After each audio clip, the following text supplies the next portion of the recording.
Not content with your content? You've come to the right place. The Discontent Show with Joe Kuzma.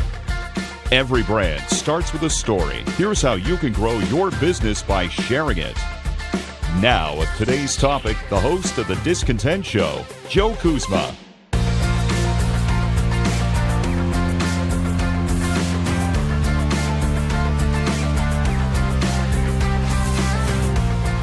Hello, everyone, and welcome to The Discontent Show. My name is Joe Kuzma, and as always, welcome back, returning listeners. Welcome, new listeners. I got a lot of good stuff to cover today. It's all about photos and images, not only with your blog, which, of course, is the place where I want everyone to come visit you. I want you to have a blog, so then that's the link that you're sharing to Facebook or Twitter or wherever it may be. But how do you get people to actually stop as they're scrolling through this just plethora of things that are on Facebook? You're just bombarded with noise, constant noise. What gets someone to get their finger or their mouse to just stop on what you posted and potentially click on it and read and or listen, because it could be a podcast too, to whatever it is that you have to say? One answer here is photos. Now, of course, video is a very engaging medium that you could put out on social media. But look, this is one thing that I have said on all of the episodes. If you go back through the archive, you want to own your stuff. If you put something on a Facebook or a Twitter, I mean, it dies there, and it may not go any further. Now, it depends on how good the content is, and of course, you should mix things up with video. But I really want to talk about photos and images today, not only from a standpoint of where do you get them, but how should they be formatted, and what are some of the dangers of just going on Google Images and just grabbing anything that's out there. You can't do that, folks. So some important topics today, because I've been dealing with a lot of questions and a lot of feedback I have with, friends, clients, family, anyone I interact with amongst my network. And photos seem to always drive me crazy because, number one, there's a lot of bad photography out there, especially if more than likely you took it. And trust me, you can take some amazing photos with some of these smartphones that are out there. Everybody has a camera in their pocket now. It may not have dawned on you, but if you're on like a job site, you're at work, you're in the office, whatever it is that you may be leveraging content marketing to help spread the word of, you more than likely have a camera within a foot or so of your reach, because every one of these phones, specifically if you have a decent phone, like one of these high-end Android phones, like a Samsung Galaxy or an Apple iPhone, they have amazing cameras on it. I'm actually rocking an iPhone that's like a few generations older because I just didn't feel like taking a dive and spending all of this money on one of these brand new ones just yet. I'm getting there. But even like an older phone, I mean, there are still people that I know that have an iPhone 5, and that still took amazing photos. If you even look and compare that, for those of you who've been around smartphones or the iPhone since it came out, it's, been out 10 years now. It's crazy to even think about it. The photo quality just gets better and better and better. Now, it doesn't mean you could just snap anything. There is an art to photography. Not everyone is a photographer. You have to frame things up, have proper lighting, things of that nature. But you might still be able to get the point across. But what happens when you just can't take your own photo? Which, by the way, if you're having trouble getting a photo off of your iPhone, there's some tools and resources over on my website, joekuzma.com. Dropbox, Google Drive, Google Photos, also very good for that. Push Bullet. These are some of the apps that you could use, aside from just emailing it to yourself. Now, be careful. If you email it to yourself, one, it may embed in the email, especially if you're using Apple Mail on an iPhone, and then it becomes a little bit trickier to save that. Plus, sometimes the mail program, for whatever reason, wants to make it a small, medium, or large size instead of the original size, which you shouldn't be putting original size photos on your blog anyway. And there are tools, whether you use just whatever comes with the computer, open source program like GIMP, Adobe Photoshop. There's even like a smaller tools you could just upload things to a website or download this program. It's called Resize Pictures. And if you get it within a spec of maybe 1920 by 1080, which is HD TV, by the way. That's a rectangle, and it's going to look quite fine. Now, when you put these things up like directly to like an Instagram or Facebook, none of these things are really of a concern other than your time, because it takes a little bit longer, because you might be dealing with anything from a 3.5 megabyte to 5 megabyte file. You don't want to put that on your website and have somebody look at it and watch it load slow motion. I kid you not. Saw this just last week on a website. Somebody had a website project that was a nightmare that I took a look at. Somebody else was working on it, and it was loading like old school dial-up AOL line by line, for those of you who remember what that was like, because the person that was building this website didn't know what they were doing. And it's not to just drag them down. I'm sure they were trying their best, but you can't throw these big images in there like that. You got to do a little bit of manipulation, and if you go to the right places, you could usually find what you need, but you have to know what to look for at the onset. So when you're doing stuff on Instagram, obviously it's a square, but everywhere else, if you look at what's shared on Facebook, Twitter, especially when you're working with blog posts and links and articles and things of that nature, everything's a rectangle.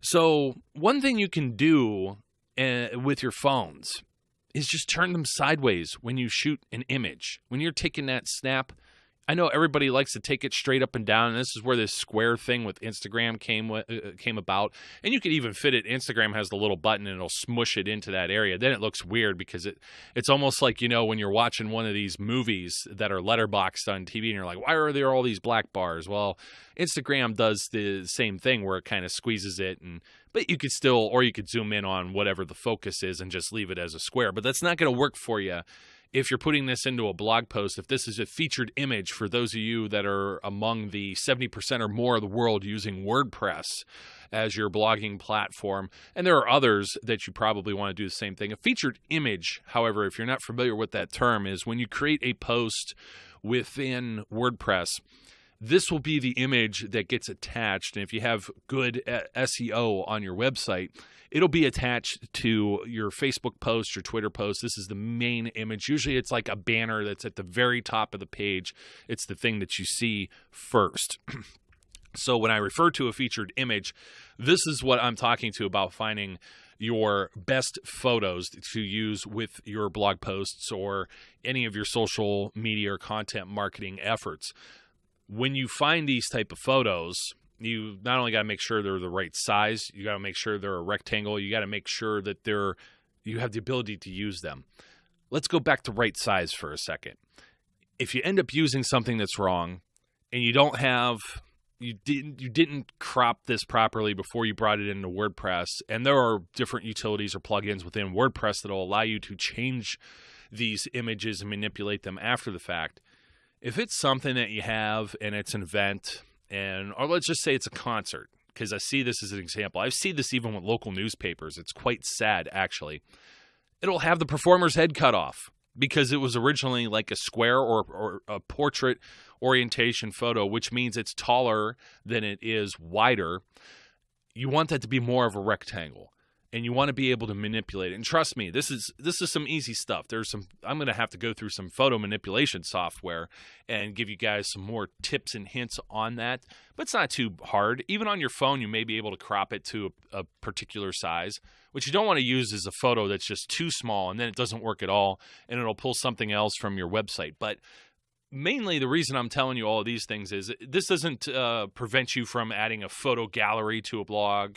It doesn't prevent you from adding other photos within your blog. You can make those, just as long as, again, we're not dealing with the old dial-up internet AOL beep boop, and it's taking like forever to load that image because you use something that's like 4,000 pixels wide.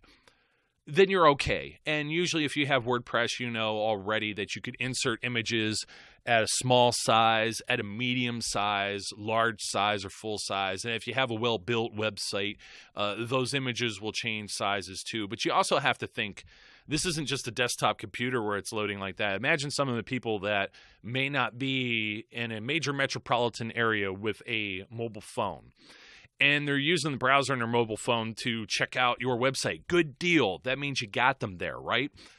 And then all of a sudden it takes an hour to load and there's these giant images and you're scrolling the page or the article forever. They're going to leave. So you got to make sure the images are framed just properly. We're not talking about just good photography here. Now we're just talking about whether or not pictures are too big and your site takes too long to load, which will negatively impact your SEO efforts. Now, I have a couple of different blog posts over on the website at joekuzma.com. One is called, and you're going to want to take a look at this just to get a visual, it's called Picture Perfect Images and Graphics on Social Media. I posted this back at the end of July, so you may have to go back in the archives a little bit to look for it. I'll try and link it here in the show notes as well. This will kind of give you an idea, and it has a lot of a rundown of the same things here. I also have a few programs. I mentioned Photoshop. I mentioned GIMP.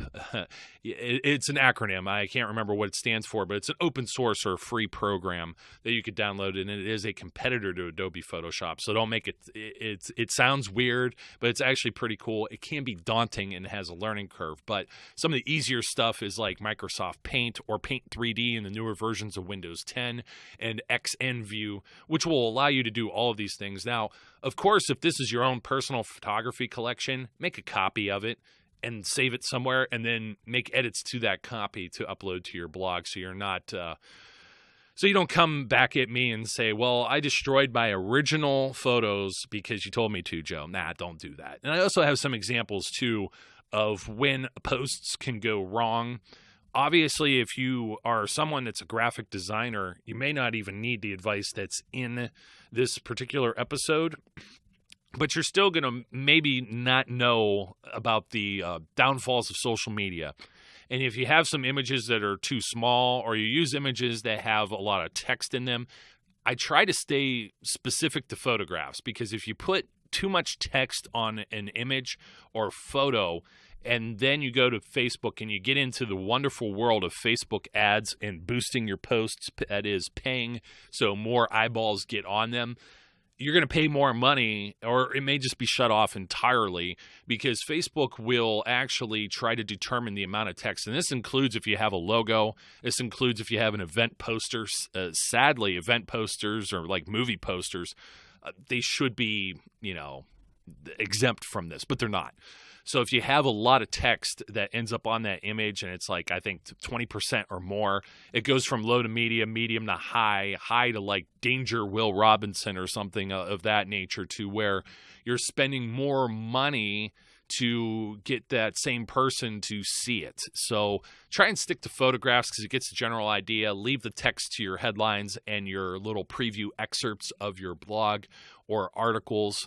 And then you don't have to worry about things also getting cut off depending on the different devices these people are going to view your content from if you're sharing it to social media. Now, of course, if it's just on your website, it's not a big deal. But that doesn't mean that other people won't share it to social media. So keep that in mind as well.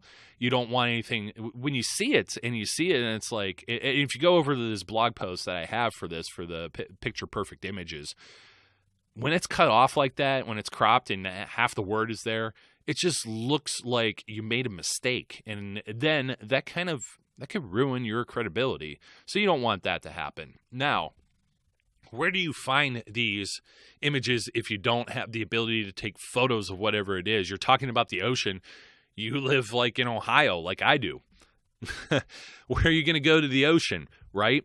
So you need to know the right place to go to also find these photos for your blog as well. And I have like a number of different links on a different blog post. It's called Where to Find Royalty-Free Photos for Your Blog. I'm going to go through a few of them here. There's Pexels. It sounds weird to say. It's to spell it out as Pexels. And there's also like others like Pixabay.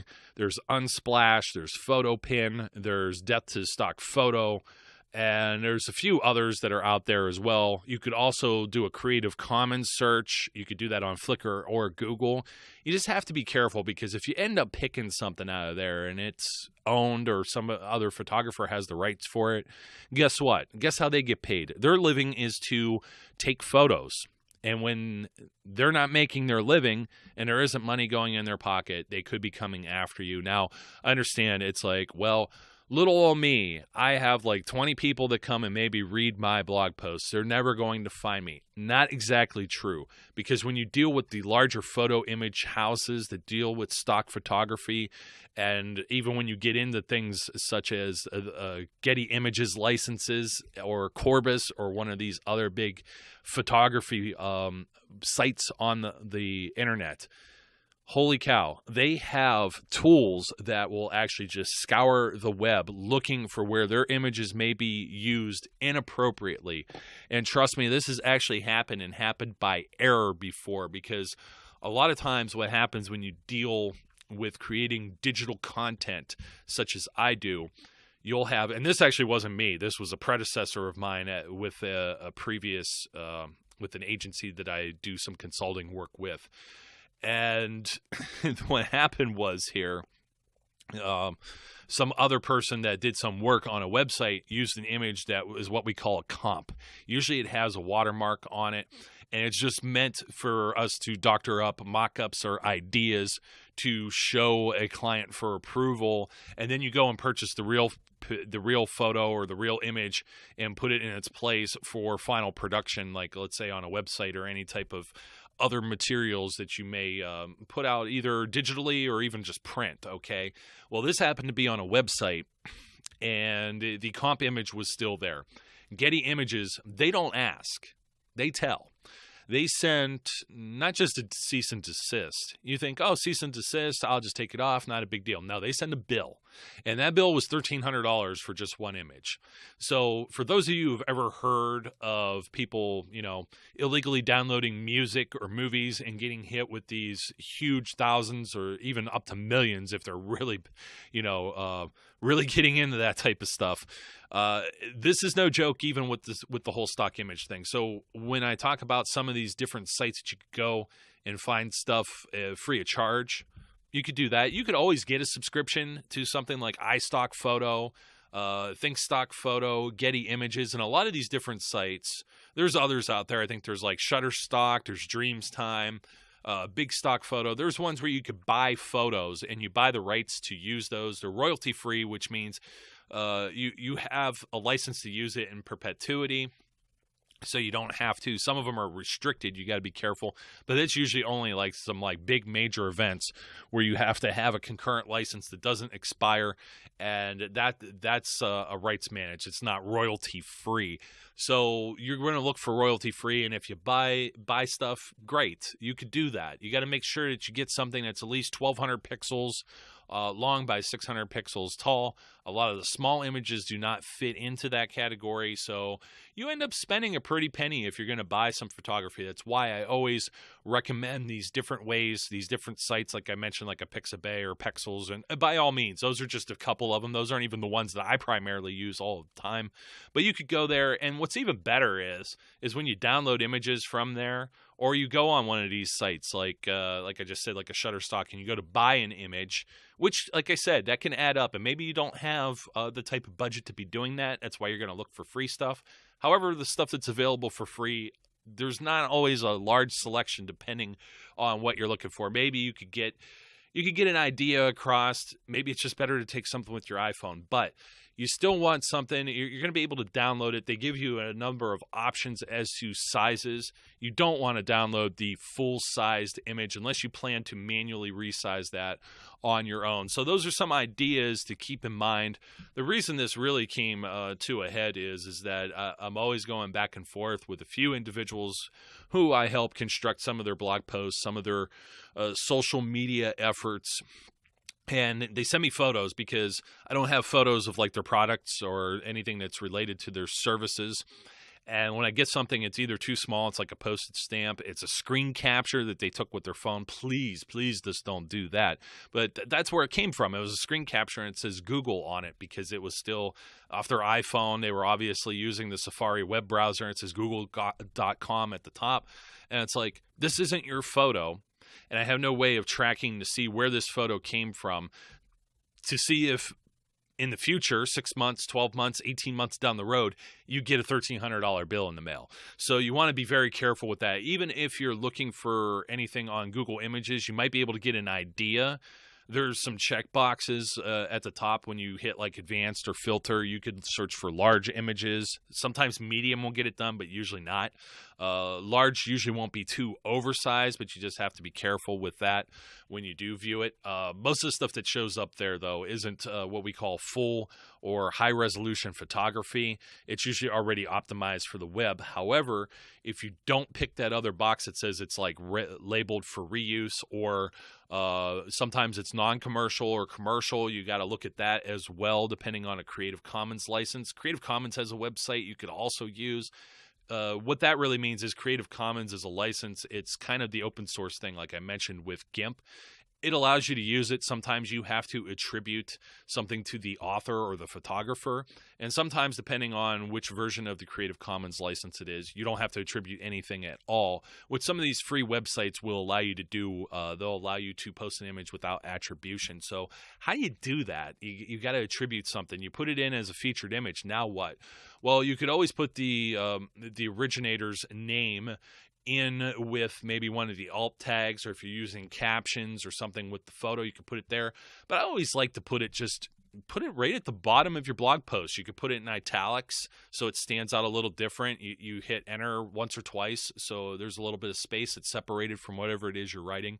And you could say this photo is courtesy or photo whatever, licensed under Creative Commons. You could put the author's name. Sometimes you have to put a link back. So things of that nature. But if you just grab anything off of Google Images, you are playing with fire. So please, please, please be very careful with that. I don't want to scare you away from using photos, because trust me, when you add photos to your blog posts, when you add photos even to just your rudimentary social media update posts, you put a little bit of text in a tweet and you're going to send it out. Think about adding a photo to it, because it's more attention getting. It might get somebody to stop, and that's ultimately the goal that you want them to do, is notice you. So any questions for me, of course, feel free to reach out. The website, once again, is joekuzma.com. That's my name. My name is Joe Kuzma, and I once again appreciate all of you listening and also subscribing on the various platforms that this show is available on. Until next time, be safe, be good, and I will catch you later. Hi folks, this is Joe Kuzma. No, don't worry, you're not hearing things twice. I'm just here to say, from the bottom of my heart, thank you for listening to today's show and being a follower and subscriber of the Discontent Podcast. And I want to remind you that if you're interested in more information about all the various things it is that I do, whether it be about this show, content marketing, or you want to ask a question, you may visit me at joekuzma.com. That's JOEKUZMA.com. Or you can follow me as well on Facebook. Make sure you get the page and not the personal profile. Sorry, it's only for friends and family. Also on Twitter at Joe_Kuzma, LinkedIn or Instagram. Also, don't forget, if you haven't already, subscribe, whether that be on iTunes, YouTube, or your favorite podcast provider, so you don't miss out on any of the great episodes that we have.